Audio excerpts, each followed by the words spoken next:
അധ്യായം 3 an Empire ആക്രോസ് 3 continents 3 ഭൂഖണ്ഡങ്ങളിലായി വ്യാപിച്ചു കിടന്ന ഒരു സാമ്രാജ്യം. റോമൻ സാമ്രാജ്യം. റോമൻ സാമ്രാജ്യത്തിന്റെ അടിസ്ഥാന വിവരങ്ങൾ. തലസ്ഥാനം റോം. ആദ്യകാല കിഴക്കൻ തലസ്ഥാനം ആന്റിയോക്ക്. കോൺസ്റ്റന്റൈൻ ചക്രവർത്തി സ്ഥാപിച്ച രണ്ടാമത്തെ തലസ്ഥാനം കോൺസ്റ്റാന്റിനോപ്പിൾ. കിഴക്കൻ റോമൻ സാമ്രാജ്യ തലസ്ഥാനം കോൺസ്റ്റാന്റിനോപ്പിൾ. യൂറോപ്പ്, ഏഷ്യ, ആഫ്രിക്ക എന്നീ 3 ഭൂഖണ്ഡങ്ങളിൽ വ്യാപിച്ചു കിടക്കുന്ന സാമ്രാജ്യമാണ് റോമൻ സാമ്രാജ്യം. മെഡിറ്ററേനിയൻ കടൽ റോമൻ സാമ്രാജ്യത്തിന്റെ ഹൃദയം എന്നറിയപ്പെടുന്നു. റോമൻ സാമ്രാജ്യത്തിന്റെ അതിർത്തികൾ. നോർത്ത് അഥവാ വടക്ക് റൈൻ ഡാന്യൂബ് നദികൾ, യൂറോപ്പിലെ റൈൻ ഡാന്യൂബ് നദികൾ. സൗത്ത് തെക്ക് ഡെസേർട്ട് സഹാറ, ആഫ്രിക്കയിലെ സഹാറ മരുഭൂമി. East river Euphrates and Iranian empire, കിഴക്ക് യൂഫ്രട്ടീസ് നദിയും ഇറാനിയൻ സാമ്രാജ്യവും ഏഷ്യയിൽ കിടക്കുന്നു. വെസ്റ്റ് അഥവാ പടിഞ്ഞാറ് അറ്റ്ലാന്റിക് സമുദ്രം. ഇറാനിയൻ സാമ്രാജ്യം. റോമൻ സാമ്രാജ്യത്തിന്റെ കിഴക്കുഭാഗത്ത് സ്ഥിതി ചെയ്യുന്നു. കാസ്പിയൻ കടലിന്റെ തെക്കുഭാഗം മുതൽ താഴോട്ട് കിഴക്കൻ അറേബ്യ വരെയും അഫ്ഗാനിസ്ഥാനിന്റെ ഭാഗങ്ങളും ഉൾപ്പെടുന്നു. ടാച്ചിൻ അഥവാ ഗ്രേറ്റർ ചിൻ. റോമൻ ഇറാനിയൻ സാമ്രാജ്യങ്ങൾ ഉൾപ്പെടുന്ന പടിഞ്ഞാറൻ മേഖലയെ ചൈനക്കാർ വിളിച്ചിരുന്ന പേരാണ് ടാച്ചിൻ. റോമൻ ചരിത്രം ഉറവിടങ്ങൾ. മൂലകൃതികൾ. അനാൽസ് അഥവാ വാർഷിക സംഭവചരിതം, കത്തുകൾ, പ്രസംഗങ്ങൾ, പ്രഭാഷണങ്ങൾ, നിയമങ്ങൾ. പ്രമാണങ്ങൾ, കുത്തുലിഖിതങ്ങൾ അഥവാ പാപ്പിറി. ഭൗതികാവശിഷ്ടങ്ങൾ, കെട്ടിടങ്ങൾ, സ്മാരകങ്ങൾ, മൺപാത്രങ്ങൾ, നാണയങ്ങൾ.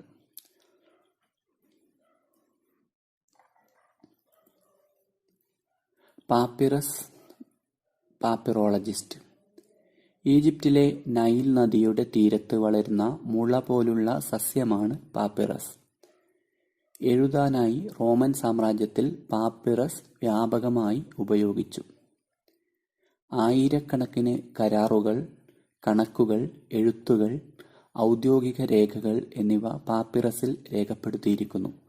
പാപ്പിറസ് ചുരുളുകളിൽ എഴുതിവെക്കപ്പെട്ട രേഖകൾ പഠിക്കുന്നതും പ്രസിദ്ധീകരിക്കുന്നതും പാപ്പിറോളജിസ്റ്റ് എന്നറിയപ്പെടുന്ന പണ്ഡിതന്മാരാണ്.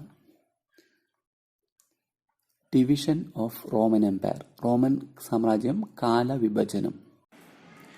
1. ആദിമ സാമ്രാജ്യം 3-ാം നൂറ്റാണ്ട് വരെ. 2. അന്തിമ സാമ്രാജ്യം 4-ാം നൂറ്റാണ്ട് മുതൽ 7-ാം നൂറ്റാണ്ട് വരെ. റോമൻ റിപ്പബ്ലിക് 509 മുതൽ 27 BCE വരെ. റോമിൽ തുടക്കത്തിൽ രാജവാഴ്ചയാണ് നിലവിലുണ്ടായിരുന്നത്. 509 BCEയിൽ ജനങ്ങൾ രാജവാഴ്ച അവസാനിപ്പിച്ച് റിപ്പബ്ലിക് സ്ഥാപിച്ചു. റിപ്പബ്ലിക്കൻ ഭരണത്തിൽ യഥാർത്ഥ അധികാരം സെനറ്റിനായിരുന്നു. സമ്പന്ന കുടുംബങ്ങളായ പ്രഭുവർഗത്തിലെ അംഗങ്ങൾക്കായിരുന്നു സെനറ്റിൽ പ്രാമുഖ്യം. ജൂലിയസ് സീസറിന്റെ വളർത്തുപുത്രനും പിൻഗാമിയുമായ ഒക്ടേവിയൻ 27 BCEയിൽ റിപ്പബ്ലിക്കൻ ഭരണം അവസാനിപ്പിച്ചു. ഒക്ടേവിയൻ ആദ്യത്തെ റോമൻ ചക്രവർത്തിയായി സ്ഥാനമേറ്റു.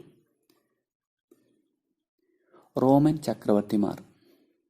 Augustus Caesar 27 BCE 14 CE. യഥാർത്ഥ പേര് ഒക്ടേവിയൻ. അഗസ്റ്റസ് സീസറിന്റെ യഥാർത്ഥ പേര് ഒക്ടേവിയൻ. ജൂലിയസ് സീസറിന്റെ ദത്തുപുത്രനും പിൻഗാമിയുമായിരുന്നു അഗസ്റ്റസ് സീസർ. അഗസ്റ്റസ് സീസർ ആദ്യത്തെ റോമൻ ചക്രവർത്തി എന്നറിയപ്പെടുന്നു, ഫസ്റ്റ് റോമൻ എംപറർ. അഗസ്റ്റസ് ചക്രവർത്തി സ്ഥാപിച്ച ഭരണ സമ്പ്രദായമാണ് പ്രിൻസിപ്പേറ്റ്. നായക പൗരൻ, പ്രിൻസപ്പ് എന്നർത്ഥം വരുന്ന പ്രിൻസപ്പ് എന്ന സ്ഥാനപ്പേര് അദ്ദേഹം സ്വീകരിച്ചു. അഗസ്റ്റൻ യുഗം സമാധാന യുഗമായി അറിയപ്പെടുന്നു. ടൈബീരിയസ് 14 CE മുതൽ 37 CE വരെ. രണ്ടാം റോമൻ ചക്രവർത്തി എന്ന് അറിയപ്പെടുന്നു. ടൈബീരിയസ് ആണ് രണ്ടാം റോമൻ ചക്രവർത്തി. Augustus സീസറുടെ ദത്തുപുത്രനാണ് Tiberius. ഗലീനസ്, സെനറ്റർമാർ സൈന്യത്തിൽ ചേരുന്നത് നിരോധിച്ച ചക്രവർത്തിയാണ് ഗലീനസ്. 253 മുതൽ 268 വരെയാണ് കാലഘട്ടം. ഡയോക്ലീഷ്യൻ, ഡയോക്ലീഷ്യന്റെ കാലഘട്ടം 284 മുതൽ 305 വരെ. രാഷ്ട്രീയ പരിഷ്കരണങ്ങൾ നടത്തി. അപ്രധാന സ്ഥലങ്ങൾ ഒഴിവാക്കിക്കൊണ്ട് സാമ്രാജ്യത്തിന്റെ വലിപ്പം കുറച്ചു. സാമ്രാജ്യത്തെ പ്രവിശ്യകളായി ക്രമീകരിച്ചു. സാമ്രാജ്യത്തെ കിഴക്കൻ പൗരസ്ത്യ റോമൻ സാമ്രാജ്യമെന്നും പടിഞ്ഞാറൻ പശ്ചിമ റോമൻ സാമ്രാജ്യമെന്നും രണ്ടായി വിഭജിച്ചത് ഡയോക്ലീഷ്യൻ ചക്രവർത്തിയാണ്. അതിർത്തികൾ കോട്ട കെട്ടി സംരക്ഷിച്ചു. സൈനിക കമാൻഡർമാർക്ക് കൂടുതൽ അധികാരം നൽകി. സിവിലും സൈനികവുമായ ധർമ്മങ്ങൾ വേർതിരിച്ചു. കോൺസ്റ്റന്റൈൻ ചക്രവർത്തി 306 മുതൽ 334 വരെ. ക്രിസ്തുമതത്തെ റോമൻ സാമ്രാജ്യത്തിന്റെ ഔദ്യോഗിക മതമാക്കിയത് കോൺസ്റ്റന്റൈൻ ചക്രവർത്തിയാണ്. കോൺസ്റ്റന്റൈൻ ചക്രവർത്തിയുടെ രണ്ടാമത്തെ പ്രധാനപ്പെട്ട സംഭാവന കോൺസ്റ്റാന്റിനോപ്പിളിനെ രണ്ടാം തലസ്ഥാനമാക്കി. സോളിഡസ് എന്നു പേരുള്ള സ്വർണ്ണ നാണയം അദ്ദേഹം പുറത്തിറക്കി. സാമ്പത്തിക പരിഷ്കാരങ്ങൾ നടപ്പിലാക്കി. റോമൻ സാമ്രാജ്യവും ഇറാനിയൻ സാമ്രാജ്യവും തമ്മിലുള്ള വ്യത്യാസങ്ങൾ. 1. റോമൻ സാമ്രാജ്യത്തിൽ പ്രാദേശിക വൈവിധ്യവും സാംസ്കാരിക വൈവിധ്യവും കൂടുതലായിരുന്നു. എന്നാൽ ഇറാനിയൻ സംസ്കാരം ഇറാനിയൻ മാത്രമായിരുന്നു. 2. റോമിൽ വിവിധ ഭാഷകൾ നിലനിന്നിരുന്നു, ഗ്രീക്ക്, ലാറ്റിൻ തുടങ്ങിയവ. എന്നാൽ ഇറാനിൽ അരമായിക് ഭാഷ മാത്രമേ ഉണ്ടായിരുന്നുള്ളൂ. 3. ഇറാനിൽ നിന്ന് വ്യത്യസ്തമായി റോമൻ പൗരന്മാർ ഒരൊറ്റ ഭരണാധികാരിയുടെ കീഴിലായിരുന്നു. റോമൻ സാമ്രാജ്യത്തിലെ 3 പ്രധാനികൾ. 1. ചക്രവർത്തി ഓർ എം. 2. പ്രഭുവർഗം. 3. സൈന്യം.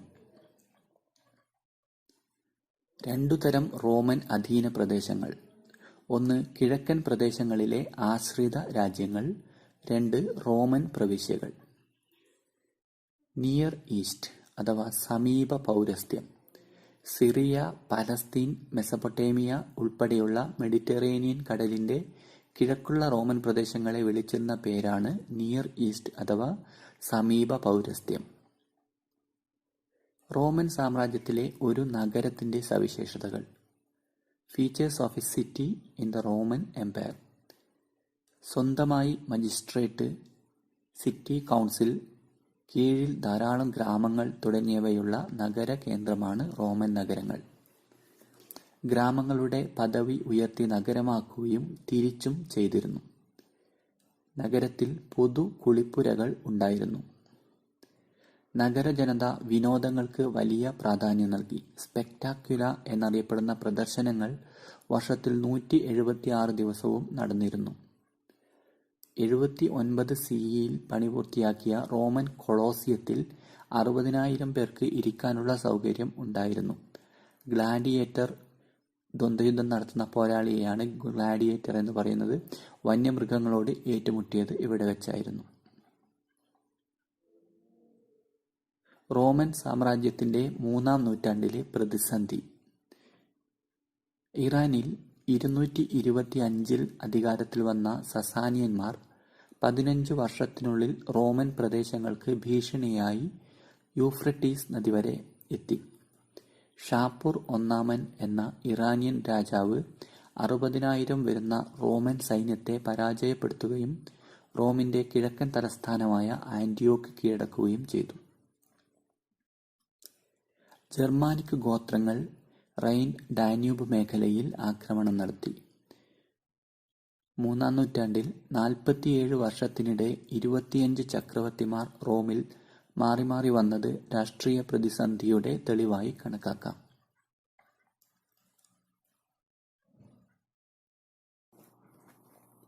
ലിംഗസമത്വവും കുടുംബവും റോമൻ സാമ്രാജ്യത്തിൽ.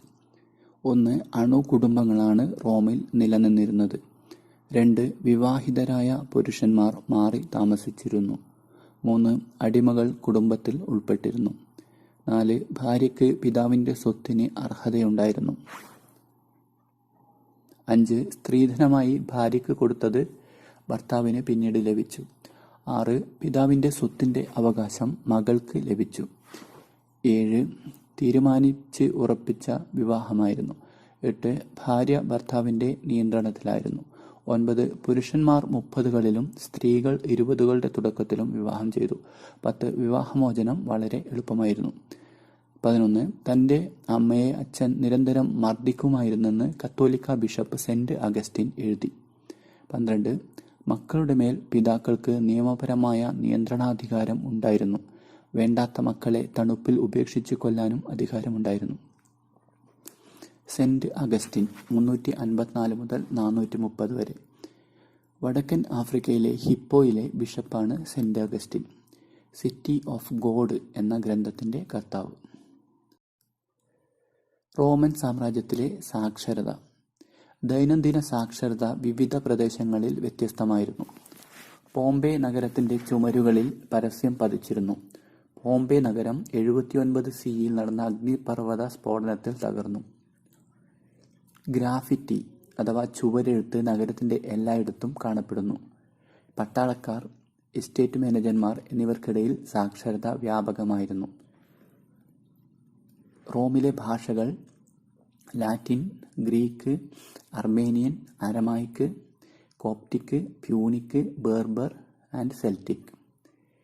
ഭാഷകൾ വാചികമായിരുന്നു. 5-ാം നൂറ്റാണ്ടിൽ മാത്രമാണ് അർമേനിയൻ ഭാഷ എഴുതപ്പെട്ടത്. റോമൻ സമ്പദ് വ്യവസ്ഥ. ഹാർബറുകൾ, ഖനികൾ, ക്വാറികൾ, ഇഷ്ടിക ചൂളകൾ, ഒലീവ് ഓയിൽ ഫാക്ടറികൾ എന്നിവ ഉൾപ്പെടുന്ന മികച്ച സമ്പദ് വ്യവസ്ഥ. സ്പെയിനിൽ നിന്നും വരുന്ന വൈൻ, ഒലീവ് ഓയിൽ, ഗോതമ്പ് തുടങ്ങിയവ പ്രധാന വ്യാപാര വസ്തുക്കളായിരുന്നു. അംഫോറെ എന്നറിയപ്പെടുന്ന സംഭരണികളിലാണ് വൈൻ, ഒലീവ് ഓയിൽ എന്നിവ സൂക്ഷിച്ചിരുന്നത്. ഡ്രസ്സൽ 20 എന്ന് വിളിക്കുന്ന സംഭരണികളിലാണ് സ്പാനിഷ് ഒലീവ് എണ്ണ കൊണ്ടുവന്നിരുന്നത്. കണ്ടെത്തിയ പുരാവസ്തു ഗവേഷകന്റെ പേരിന്റെ അടിസ്ഥാനത്തിലാണ് ഡ്രസ്സൽ 20 എന്ന പേര് നൽകിയത്. സാമ്രാജ്യത്തിന്റെ ഭാഗമായ ഇറ്റലി, സിസിലി, ഈജിപ്റ്റ്, സ്പെയിൻ എന്നീ പ്രദേശങ്ങൾ സമ്പന്നവും ജനനിബിഡവുമായിരുന്നു. സ്ട്രാബോ, പ്ലിനി എന്നിവരുടെ അഭിപ്രായത്തിൽ. ധാരാളം റോമൻ പ്രദേശങ്ങൾ അവികസിതമായിരുന്നു. നുമീഡിയ, ഇന്നത്തെ അൾജീരിയയിൽ ട്രാൻസ് ഹ്യൂമൻസ് വ്യാപകമായിരുന്നു. ഇടയവർഗവും അർദ്ധനാടോടി വിഭാഗങ്ങളും എല്ലായ്പ്പോഴും സഞ്ചാരത്തിലായിരുന്നു. മപാലിയ എന്നറിയപ്പെടുന്ന ഓവൻ ആകൃതിയിലുള്ള കുടിലുകളുമായാണ് ഇവരുടെ സഞ്ചാരം. മെഡിറ്ററേനിയനിൽ വൈവിധ്യമുള്ള രീതിയിൽ ജലശക്തിയുടെ ഉപയോഗമുണ്ടായി. ജലോർജം ഉപയോഗിച്ചുകൊണ്ട് മില്ലുകൾ പ്രവർത്തിക്കുന്ന സാങ്കേതികവിദ്യ. സ്പെയിനിലെ സ്വർണം, വെള്ളി ഖനികളിൽ ജലോർജം ഉപയോഗിച്ച് ഖനനം നടത്തുന്ന സാങ്കേതികവിദ്യ വികാസം പ്രാപിച്ചു. ഖനികളുടെ വമ്പിച്ച വാണിജ്യ നിലവാരം. മികച്ച രീതിയിൽ സംഘടിപ്പിക്കപ്പെട്ട വ്യാപാര ബാങ്കുകളുടെ ശൃംഖല ഉണ്ടായിരുന്നു. പണത്തിന്റെ വ്യാപകമായ ഉപയോഗം മറ്റൊരു പ്രത്യേകതയായിരുന്നു. Trans humans. ഉന്നത പർവ്വത പ്രദേശങ്ങളിൽ നിന്ന് മേച്ചിൽ സ്ഥലങ്ങൾ തേടി താഴ്ന്ന പ്രദേശങ്ങളിലേക്കുള്ള ഇടയവർഗത്തിന്റെ വാർഷിക സഞ്ചാരങ്ങളാണ് ട്രാൻസ് ഹ്യൂമൻസ് എന്നറിയപ്പെടുന്നത്. അടിമകളുടെയും തൊഴിലാളികളുടെയും നിയന്ത്രണം. അടിമകൾ. പുരാതന ലോകത്ത് ആഴത്തിൽ വേരോടിയ സ്ഥാപനമാണ് അടിമത്തം. റോമാക്കാർ യുദ്ധത്തടവുകാരെയാണ് അടിമകളാക്കിയത്. ക്രിസ്തുമതം പോലും അടിമത്തത്തിനെ ചോദ്യം ചെയ്തില്ല. അഗസ്റ്റസ് സീസറിന്റെ കാലത്ത് 3 ദശലക്ഷം അടിമകളുണ്ടായിരുന്നു. ഇറ്റലിയിൽ മൊത്തം 7.5 ദശലക്ഷം ജനങ്ങൾ മാത്രമേ ഉണ്ടായിരുന്നുള്ളൂ. അടിമകൾ ഒരു നിക്ഷേപമായിരുന്നു. മലേറിയ പടരുന്നത് പേടിച്ച് അടിമകളെ ഉപയോഗിക്കുന്നതിൽ നിന്ന് ഒരു കാർഷിക എഴുത്തുകാരൻ ഭൂവുടമകളെ വിലക്കി. റോമൻ ഉപരിവർഗം അടിമകളോട് ക്രൂരമായി പെരുമാറി. അടിമകൾക്ക് വർഷം മുഴുവൻ ഭക്ഷണം നൽകേണ്ടതുകൊണ്ട് താൽക്കാലിക ജോലികൾക്ക് കൂലിപ്പണിയെയാണ് റോമക്കാർ വ്യാപകമായി ആശ്രയിച്ചത്. സംഘങ്ങളായി അടിമകളെ കൊണ്ടുപോകുമ്പോൾ കാൽവിലങ്ങുകൾ ഉപയോഗിക്കുന്നത് കൊണ്ട് Pliny the elder, natural history എന്ന ഗ്രന്ഥത്തിന്റെ കർത്താവാണ് പ്ലിനി ദ എൽഡർ, ഈ സമ്പ്രദായത്തെ എതിർത്തു. റോമിലെ തൊഴിലാളികൾ കൊലമെല്ല കാർഷികോപകരണങ്ങളുടെ ഇരട്ടിയിലധികം സ്റ്റോക്ക് സൂക്ഷിക്കാൻ കൊലമെല്ല എന്ന 1-ാം നൂറ്റാണ്ടിലെ എഴുത്തുകാരൻ ഭൂവുടമകളോട് നിർദ്ദേശിച്ചു. മേൽനോട്ടം എളുപ്പമാക്കാൻ തൊഴിലാളികളെ ഗ്രൂപ്പുകളായി തിരിച്ചു. 10 പേരടങ്ങുന്ന സ്ക്വാഡ് ആയി തൊഴിലാളികളെ തിരിക്കാൻ കൊലമെല്ല നിർദ്ദേശിച്ചു. അലക്സാണ്ട്രിയയിലെ കുന്തിരിക്കം ഫാക്ടറിയിലെ അടിമകളുടെ അവസ്ഥയെക്കുറിച്ച് വിശദമാക്കുന്ന എഴുത്തുകാരനാണ് പ്ലിനി. തൊഴിലാളികളുടെ ഉപരിവസ്ത്രത്തിൽ ഒരു മുദ്ര പതിപ്പിച്ചിരുന്നു. മുഖംമൂടിയോ സുഷിരങ്ങളോടു കൂടിയ വലയോ അവർ ശിരസിൽ ധരിക്കണമായിരുന്നു. തങ്ങളുടെ എല്ലാ വസ്ത്രവും അഴിച്ചു നീക്കിയാൽ മാത്രമേ അവരെ ഫാക്ടറി പരിസരം വിടാൻ അനുവദിക്കുമായിരുന്നുള്ളൂ. തൊഴിലാളികൾ രക്ഷപ്പെടുന്നത് തടയാൻ ചാപ്പ കുത്തുന്ന സമ്പ്രദായത്തെക്കുറിച്ച് 398 നിയമം പരാമർശിക്കുന്നു. 66 CE ജൂത കലാപത്തിൽ പലിശക്കാരുമായുള്ള ഇടപാടിന്റെ രേഖകൾ നശിപ്പിക്കപ്പെട്ടു. രക്ഷകർത്താക്കൾ ചിലപ്പോൾ തങ്ങളുടെ കുട്ടികളെ 25 വർഷത്തെ ദാസ്യവേലക്ക് അയച്ചിരുന്നു. അനസ്റ്റേഷ്യ ഉയർന്ന കൂലി വാഗ്ദാനം ചെയ്ത് ദാര എന്ന നഗരം വെറും 3 ആഴ്ച കൊണ്ട് നിർമ്മിച്ചു. 66 BCE ജൂതകലാപം. റോമൻ മേധാവിത്വത്തിനെതിരെ ജൂദായിലെ ജനങ്ങൾ നടത്തിയ കലാപമാണ് 66 ജൂതകലാപം. റോം കലാപത്തെ അടിച്ചമർത്തി. ഡ്രാക്കോണിയൻ നിയമങ്ങൾ. കഠിനമായ നിയമങ്ങൾ. ചെറിയ കുറ്റങ്ങൾക്ക് പോലും വധശിക്ഷ നിർദ്ദേശിച്ച ഗ്രീസിലെ നിയമജ്ഞനായ ഡ്രാക്കോയുടെ പേരിൽ നിന്നാണ് ഈ വാക്ക് ഉത്ഭവിച്ചത്. കുന്തിരിക്കം അഥവാ ഫ്രാങ്കിൻസെൻസ് ഒരു തരം മരക്കറയുടെ യൂറോപ്യൻ പേരാണ് ഫ്രാങ്കിൻസെൻസ്. സാമ്പ്രാണിയിലും സുഗന്ധദ്രവ്യങ്ങളിലും ഉപയോഗിക്കുന്നു. ബോസെവെല്ല മരങ്ങളിൽ നിന്നുമാണ് ഇത് ചോർത്തിയെടുക്കുന്നത്. അറേബ്യൻ ഉപഭൂഖണ്ഡത്തിൽ നിന്നാണ് നല്ല ഇനം കുന്തിരിക്കം ലഭിക്കുന്നത്.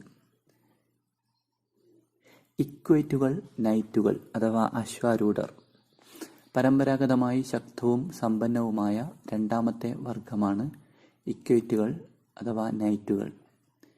തുടക്കത്തിൽ സ്വത്തിന്റെ അടിസ്ഥാനത്തിൽ കുതിരപ്പടയിൽ സേവനം നടത്തിയിരുന്ന കുടുംബാംഗങ്ങൾ ആണ് നൈറ്റുകൾ. അതിനാൽ ഈ പേരു ലഭിച്ചു. സെനറ്റ് അംഗങ്ങളെപ്പോലെ ഭൂപ്രഭുക്കളായിരുന്നു നൈറ്റുകൾ. സെനറ്റന്മാരിൽ നിന്ന് വ്യത്യസ്തമായി ഇവർ കപ്പൽ ഉടമസ്ഥരും കച്ചവടക്കാരും ബാങ്ക് ഉടമകളുമൊക്കെ ആയിരുന്നു. സാമൂഹ്യ ശ്രേണികൾ ആദിമ റോമൻ കാലത്ത്. ചരിത്രകാരനായ ടാസിറ്റസ് റോമൻ സാമൂഹ്യ വിഭാഗങ്ങളെ താഴെ പറയുന്ന വിധം വിവരിച്ചിരിക്കുന്നു. 1. സെനറ്റർമാർ. അർത്ഥം പാതർ ഓർ പിതാവ്. 2. അശ്വാരൂഢ വർഗത്തിലെ പ്രമുഖർ. 3. ജനങ്ങളിലെ ആദരണീയ വിഭാഗം, സമ്പന്ന വീടുകളുമായി ബന്ധപ്പെട്ടവർ. 4. വൃത്തിഹീനരായ താഴെത്തട്ടിലുള്ളവർ, രംഗകലകളോടും സർക്കസിനോടും ആസക്തിയുള്ളവർ. 5. അടിമകൾ. സാമൂഹ്യ ശ്രേണികൾ പിൽക്കാല റോമൻ കാലത്ത്. ടാസിറ്റസ് പറഞ്ഞ ആദ്യത്തെ 2 വിഭാഗങ്ങൾ അഥവാ സെനറ്റർമാർ, അശ്വാരൂഢർ ലയിച്ച് വലിയ പ്രഭുവർഗമായി. ഉദ്യോഗസ്ഥ വൃന്ദം, സൈന്യം, കിഴക്കൻ ദേശത്തു നിന്നുള്ള സമ്പന്ന വ്യാപാരികൾ, കർഷകർ എന്നിവയുൾപ്പെടുന്ന മധ്യവർഗം ഉയർന്നു വന്നു. മധ്യവർഗത്തിന്റെ താഴെയാണ് ഹ്യൂമിലിയോറസ് എന്ന താഴ്ന്ന വർഗത്തിന്റെ സ്ഥാനം. തീബ്സിലെ ഒളിംപിഡോറസ്. 5-ാം നൂറ്റാണ്ടിലെ റോമൻ ചരിത്രകാരനാണ് ഒളിംപിഡോറസ്. അദ്ദേഹം രാജ്യപ്രതിനിധിയും കൂടിയായിരുന്നു.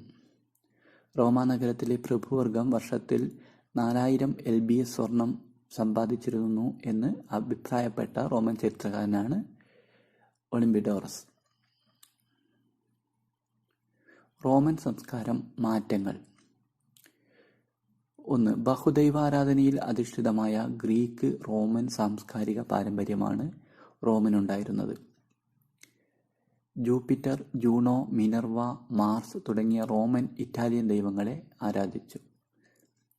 ധാരാളം ഗ്രീക്ക് ദൈവങ്ങളെയും കിഴക്കൻ നാടുകളിലെ ദൈവങ്ങളെയും വിവിധ തരത്തിലുള്ള ആരാധനാലയങ്ങളിലൂടെ റോമാക്കാർ ആരാധിച്ചു. യഹൂദമതം മറ്റൊരു പാരമ്പര്യമായിരുന്നു. 4-ാം നൂറ്റാണ്ടിൽ കോൺസ്റ്റന്റൈൻ ചക്രവർത്തി ക്രിസ്തുമതത്തെ ഔദ്യോഗിക മതമാക്കുകയും ക്രിസ്തീയവൽക്കരണം ആരംഭിക്കുകയും ചെയ്തു. പടിഞ്ഞാറൻ റോമാ സാമ്രാജ്യവും കിഴക്കൻ റോമാ സാമ്രാജ്യവും. 4-ാം നൂറ്റാണ്ടിൽ ഡയോക്ലീഷ്യൻ ചക്രവർത്തി റോമാ സാമ്രാജ്യത്തെ രണ്ടായി വിഭജിച്ചു: പടിഞ്ഞാറൻ റോമൻ സാമ്രാജ്യവും കിഴക്കൻ റോമൻ സാമ്രാജ്യവും. പടിഞ്ഞാറൻ റോമൻ സാമ്രാജ്യത്തിന്റെ അന്ത്യം. 5-ാം നൂറ്റാണ്ടോടുകൂടി ജർമാനിക് ഗോത്രങ്ങളുടെ ഗോത്തുകൾ, വണ്ടാരുകൾ, വിസിഗോത്തുകൾ ആക്രമണഫലമായി റോമൻ സാമ്രാജ്യം ശിഥിലീകരിക്കപ്പെട്ടു. ആക്രമണകാരികൾ പുതിയ രാജവംശങ്ങൾ സ്ഥാപിച്ചു. വിസിഗോത്തുകൾ സ്പെയിനിൽ, ഓസ്ട്രോഗോത്സ് ഇറ്റലി, ലൊംബാർഡ്സ് ഇറ്റലി, ഫ്രാങ്കുകൾ ഗോൾ എന്ന് പറയുന്ന സ്ഥലത്ത്, അത് ഗോൾ ഇന്നത്തെ ഫ്രാൻസ് ആണ്. ഇവ ഉത്തര റോമൻ രാജവംശങ്ങൾ എന്ന് അറിയപ്പെടുന്നു, പോസ്റ്റ് റോമൻ കിങ്ഡംസ്.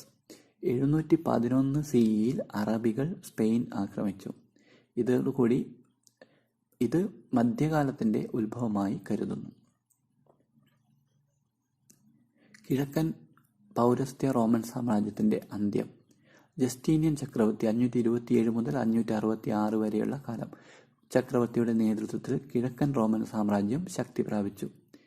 അദ്ദേഹം വണ്ടാരുകളിൽ നിന്ന് ആഫ്രിക്ക തിരിച്ചുപിടിച്ചു. ഓസ്ട്രോഗോത്തുകൾ ഇറ്റലിയിൽ ഭരണം സ്ഥാപിച്ചു. ലൊംബാർഡുകൾ ഇറ്റലി ആക്രമിച്ചു. 7-ാം നൂറ്റാണ്ടിൽ റോമും ഇറാനും തമ്മിലുള്ള യുദ്ധം പുനരാരംഭിച്ചു. 642 CE കിഴക്കൻ റോമൻ സാമ്രാജ്യത്തിൻ്റെയും ഇറാനിയൻ സാമ്രാജ്യത്തിൻ്റെയും പല പ്രദേശങ്ങളും അറബികളുടെ കീഴിലായി. 1453 വരെ കിഴക്കൻ റോമൻ സാമ്രാജ്യം അഥവാ ബൈസാൻറ്റൈൻ എംപയർ നിലനിന്നു.